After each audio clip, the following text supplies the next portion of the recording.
Good, right. Welcome to the JW Fitness podcast. This is the fourth one so far. We are joined with Harry Earls. How are you, mate? I'm good, mate. You? Yeah, not too bad, not too bad. Just quick introduction. Who are you? What you do? Experiences, qualifications, that sort of thing. So I'm Harry Earls, currently working at Dover Academy alongside a lot of other coaching companies. And I also own my own private coaching goalkeeper sessions. Yep. Which is my Earls Goalkeeper School. Yeah, brilliant. Yeah, you have them two going on. That's really cool. We'll talk about that a bit later on. How we met, it was through Instagram. We got to know each other. Yeah, that's it, Yeah, we got to know each other through our Instagram pages. You've got a really good feed. So yeah, I was really interested in seeing what actually goalkeeper coach, what it involves, that sort of thing. So we'll chat about that today as well. But yeah, I've got a few questions coming up for today's topics. It'll be just playing for Dover, as I believe you played previously. Yeah, that's it, mate. Yeah. And then you've also you're also doing your goalkeeper coaching, which we'll talk about as well. But I wanted to ask about football and fitness as well. So your thoughts on fitness in general, and what if you do anything in your sessions, that sort of thing. Sound cool? Yeah. Cool, yeah, mate. Yeah. Nice one. Yeah, let's go. All right, cool. So we'll start off with the playing for Dover. So first question is quite a simple one. What was it like? Was it good fun? It was definitely the best 3 years of my life playing football. I don't think you'll ever be able to recreate that sort of atmosphere and environment you're in. You're surrounded by lots of people that all want the same thing, all want to win. Yeah. And training 4 times a week and playing like 1 or 2 matches a week, you can't beat it. Yeah. I don't think. So how long were you playing for them? Were you there throughout the whole of your youth, or were you there for? Before, so it'd have been. So you go to under 18s when you're 16, turning 17. So when you leave secondary school. So once you've done your GCSEs, you have an option. Do you go college? Do you stay at sixth form, or do you move? So I moved from Sittingbourne School to the Abbey School at Faversham because of the Dover Academy. I was at other clubs like Seven Oaks, Vinters, if you know them, before Dover. Yep. And then I went to Dover because obviously I knew it was going to be a big step up, and it was definitely going to improve me long term. Yeah. So that's how I sort of got round to going there, and then I spent 3 really good years there. Yeah, good stuff. Out of the 3 years, have you got any memories which kind of stick out to you? So I'm sure there's plenty. Yeah. There's too many. So the main I'd say top 3 that really stick out is going from being like in my first year 3rd/4th choice keeper to going into my 2nd and 3rd years number 1. Yeah, most definitely up there. Winning everything, Champions of Champions, the league, the cups, Spain tour, VAR. Oh, brilliant! That's brilliant. And then I'd say last of all being signed for the first team and being on the bench for the first round in the FA Cup. Nice with, one. A couple of my other mates, Jack Smith and Marshall Atom. Yeah, that was definitely up there with the experiences. Awesome. So I don't think that'll ever happen again. Yeah, well, no, that's brilliant though, mate. Like getting some time on there for the first team, and that's pretty cool. Were you training with them as well then? Yeah, trained with them a lot. Yeah. Especially, I trained with them a few times in my 2nd year, but it was mainly in my 3rd year where I really did start to train with them 1 to 2 times a week. Yeah. But obviously, I had to still fit that around my schoolwork, so I always had to make sure I was up to date on that as well. Yeah. Yeah. Nice. Cool. So let's have a look at this a second. I've got loads of questions written down, basically. So go on, get through them. That's fine. Yeah. So going back to the training side of things, you were saying that you were doing the training alongside schoolwork and stuff. Did you find that quite intense, or was that pretty chilled? What was it like? I would say it was a mixture, because the way the academy works is obviously it's based in a school, and obviously Dover are linked with the school. So at the end of the day, if you don't get your schoolwork done, you won't be playing on Wednesday, and you won't get nice opportunities. Like if the first team manager, you need to get your schoolwork done basically. Yeah. So they keep on top of you and make sure you get your education as well. It's not just about the football. Yeah, well, that's good stuff. That's good stuff. Did you come across any teams you played against which are, big names which you were really proud of or anything like that? Oh, right, yeah, okay. I can imagine there's a few. One that definitely springs to my mind without a shadow of doubt, which actually is most probably within my the question you just asked me before, my top three memories. Yeah. But this was not February just gone, the February last year. Do you know Dennis Wise and Des Walker? They ring a bell, yeah. So Des Walker used to play for England. Dennis Wise was at like Chelsea and Millwall. Oh, right, okay. They run the Indonesia national team sort of academy. Oh, right, yeah. So it's like Indonesia's best sort of players. They go around and pick them around the country. It's called Garuda Select, I believe. Right. And they're doing like a documentary right now on Copper 90 about them, actually. And they come over to England with their best team from Indonesia and play academies around England. But they stick to they was mainly playing professional academies. Yeah. So I think they beat Gillingham. They played like Brighton, Huddersfield. I think they got draws against them. So they're a top side. Yeah. And then one day, it was like a Tuesday, I think. We were in school normal day, just preparing for training. At the end of the day, like you do, and I think we got a text message to meet at 12 o'clock in the common room. Everyone meet, team meeting. And Mike Sandman, our manager, said, Dennis Wise just been on the phone to me. His Indonesia team want to give us a game, and someone has just pulled out on them. Right. So then everyone was buzzing because they knew it was Indonesia. Yeah. But really big thing. And then they come down to play us, and we beat them 3-2 on the day. Really? Oh, brilliant. And I'm pretty sure, correct me if I'm wrong, I think it was the only non-league academy to actually beat them. Right. So, yeah, it was a really tough game. They're 100% one of the best sides that come up against that year. Yeah.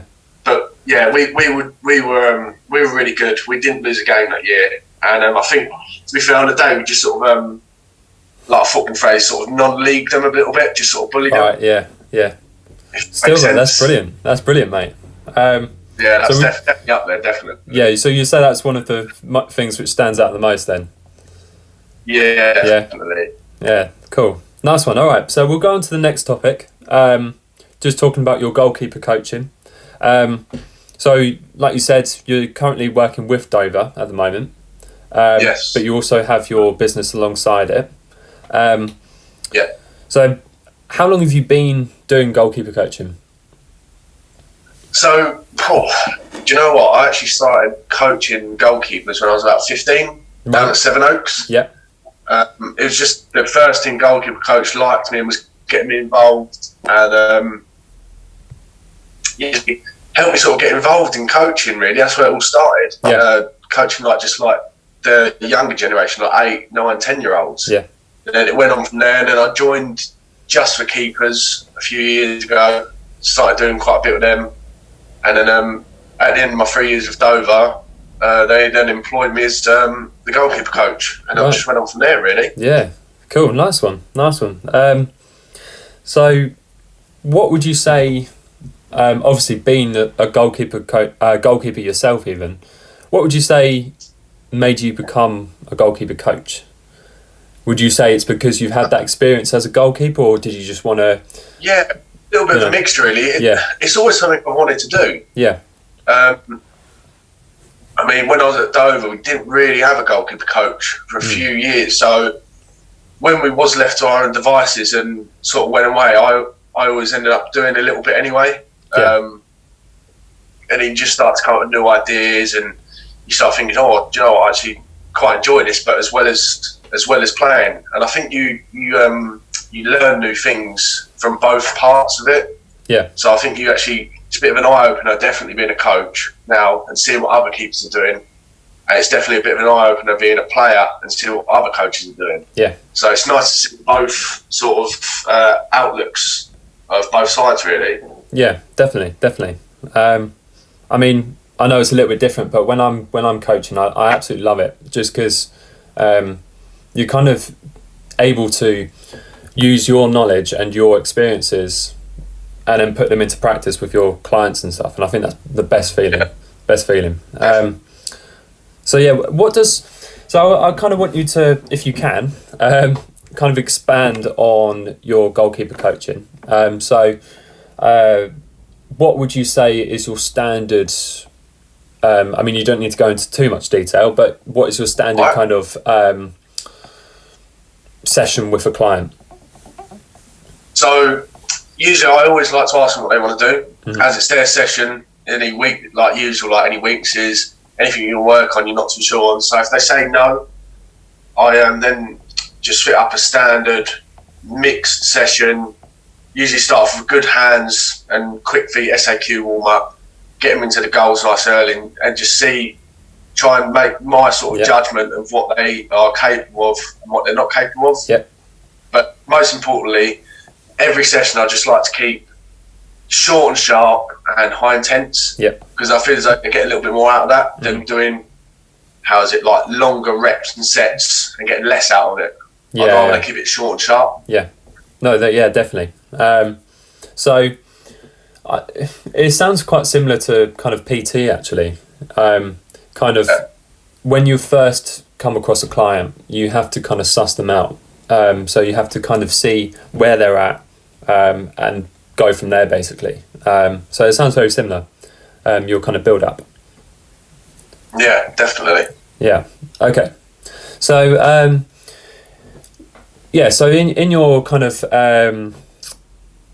your sessions, would you say, this is kind of going on to the next topic actually, would you say you include a lot of fitness in there, or would you leave that to the end, or would you do a bit of about 10 minutes on it or something? Yeah, at the end of the day, it really does depend on the goalkeeper's mentality as well. I think I said this to someone yesterday actually. I actually asked him if he wanted to work hard. That wasn't a silly question, because you do get goalkeepers, and it's not a bad thing. Some goalkeepers just don't really want to work that hard. They'd rather work on technique or their shape or their kicking or something. But then you get goalkeepers that, do you know what, I want to graft hard today, want to dig in and get something out of it with my fitness as well. So I definitely do add fitness into most sessions. Yeah. As I think, again, keeping it short and sharp, they'll go away feeling better from it. Definitely. But if they don't, absolutely fine, it's their session, and we can always work on something else. Yeah. Well, so if you're doing a lot of high intensity kind of short and sharp, like you say, you're gonna be getting a lot of fitness out of that anyway. So that's 100%. Yeah. So 100%. That's really good. Yeah. All right, we'll go on to the final topic actually, which is football and fitness. Fitness and football even. So you include it sort of in the way of kind of adapting it to a goalkeeper, which is good. Let's have a look at what questions I've got, because most of them come across that actually. That's right. So in regards to going back to your Dover kind of stage when you were playing there, or even when you're coaching there even, do you do any fitness sessions with them? Yeah, most definitely. Yeah? Most definitely, yeah. Cool, where do I start with that one? Yeah, definitely pre-season. Pre-season, you have to be fit, otherwise you're going to struggle. Obviously, you're going to get boys that will struggle, and you will get boys that will fly through it. You do in pre-season. You do a lot of different runs and a lot of different exercises, should I say? But that's not just in pre-season. That'll be maybe once, twice a month. Right. Yeah. To keep players ticking over. I mean, especially you might be doing a fitness if someone's messed up in school as well.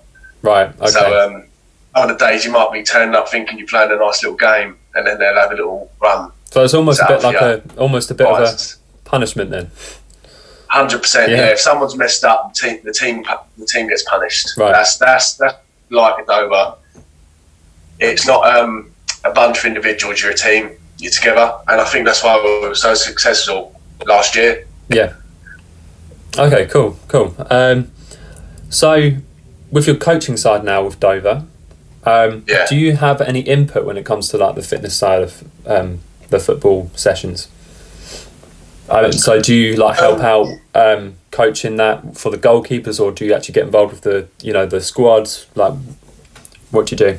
Yeah, well, with the runs are mainly set up by the main two coaches there, as they've been there for I think 10 years now. Right. So the runs don't really seem to change. No. It's just how often you do it, maybe. But I mean, certainly for the goalkeeper side of fitness, if I see that outfielders are doing, I mean, don't get me wrong, goalkeepers join in with the outfield fitness, but sometimes when they don't, then I'll put them through their paces, but doing goalkeeper fitness, because I think they're slightly different. I don't think many people quite understand the difference between outfield fitness and keeper fitness. Yeah. It's definitely a different definitely game. Different. Definitely. Yeah. I mean, do you want to kind of expand on that a little bit and say, I mean, because I've previously played football. I was a centre back and played a bit of right back as well. Okay. And I mean, the fitness in regards to the difference between them two positions actually was really interesting, because fullbacks you have to get up and down constantly. So your cardio, you have to keep going constantly. Definitely, yeah. Whereas the centre back, it's you could argue it's slightly more relaxed in a way in regards to the kind of constantly having to get up and down. So, what would you say is the difference, like in the goalkeeping? So, like you just said, like, to be fair, you just made a really good point there, because you just made it position specific. Yeah. Because you just said, like yourself, like a right back, or depending on their role as a right back, they're going to be going up and down. So they need to be really fit. Yeah. Otherwise, coming towards the end of the game, it's not going to be there, is it, really? No. Whereas centre back, it's more controlled. You probably don't cover as much ground. But I'd say the main difference between an outfielder and a keeper is outfield is more endurance. Yeah. And a keeper is more power based and explosive power almost. Yeah, definitely. That's where the short and sharp, I would say, part of it comes into place. Definitely. I mean, I was going to go on to this actually. I was going to say about it must be so important to have power, speed to a certain extent, but mostly power, to be honest. Change of direction that you need 100%. Definitely getting needs across to be your goal, power, taking off, diving, getting off line, speed, getting off the floor into the air for a cross or something. Power again, jumping up.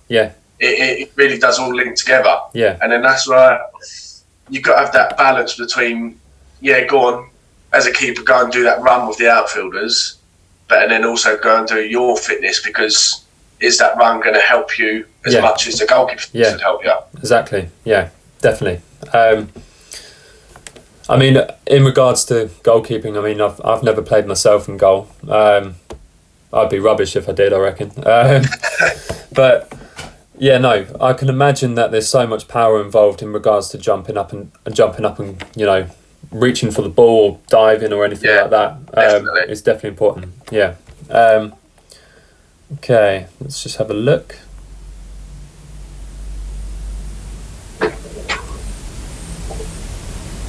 So I've actually put a question down here saying what is vital for a goalkeeper. So would you probably put power as the main one? Yeah, 100%. And being explosive. And then as a goalkeeper, I think you have to be. A lot of people probably wouldn't know this unless you're sort of into football. Really, I think as a goalkeeper, you've definitely got to be mentally strong. Yeah. That was a question I was going to ask after this. Like, what is the mental side? Because, you look at these. I know it's a bit different, but you look at like Premier League goalies, and if they make one mistake in a big game, that must be like horrible. Having to deal with that constantly in your mind. I mean, think about a couple of seasons back with the Liverpool goalkeeper. What's his name? Is it Carrier? No, Carrier. Yeah. You know, making those mistakes, that's ruined his career pretty much. You know. Yeah, it's ruined his career. He'll just never forget it for the rest of his life. Unfortunately, that's part and parcel of it. Yeah. So I mean, what's your opinions on all that then?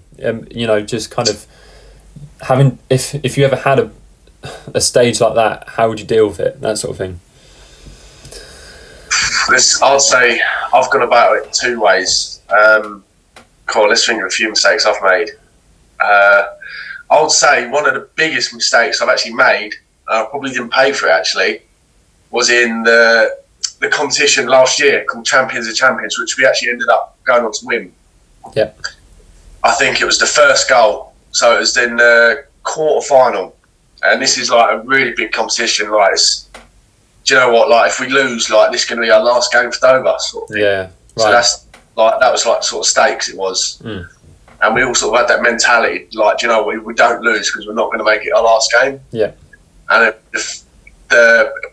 in the first half, I remember it really clear because I remember beating myself up about it. And this kid just had a shot, didn't even think he was going to shoot from the edge of the box. It was one of them ones where he weren't even looking to shoot, and all of a sudden he just did. Yeah. And it caught me out. And I've gone up to catch it. It was one of them ones where I shouldn't have caught. It was one of the ones where I should have just pushed it over the bar and then have done with a corner. I've gone to catch it because I thought I was being a bit clever. And as I've gone to catch it, I ain't got enough on it and it fell behind me and dropped in the goal. Yeah. Linesman give it. It went in 100%. And then luckily enough, they actually went 2-0 up after that because, we were a bit down. And then second half, got it back to 2-2. I made a 1-1 save, and in the very last second, there was a 1-1, and I'd done enough to just put him off, and ended up getting away with it for a corner. And then it went to a penalty shootout, and then I saved the penalty. So there's a fact of like dealing with it as if like, right, next one I'm going to redeem myself now. Yeah. I'm going to get the team out of the hole, like they got me out of the hole. Because they did that game without a doubt. They got me out of the hole. Otherwise, everyone would remember that game for that mistake that I made. Yeah. But again, that was that togetherness we had. We got each other out of holes when we most needed it. That's really good. That's really good, mate. I mean, there's I suppose there's two ways of dealing with that sort of thing. You know, kind of looking at it as if, you know, right, I've made a mistake, let's get on with it, or I've made a mistake, I'm not going to get this back. Like, it's one or the other, isn't it? So you've just you've got to focus on your next opportunity to do something right and make a difference in the game. Yeah. So but that's the way about it. If there was any goalkeepers out there listening to this right now,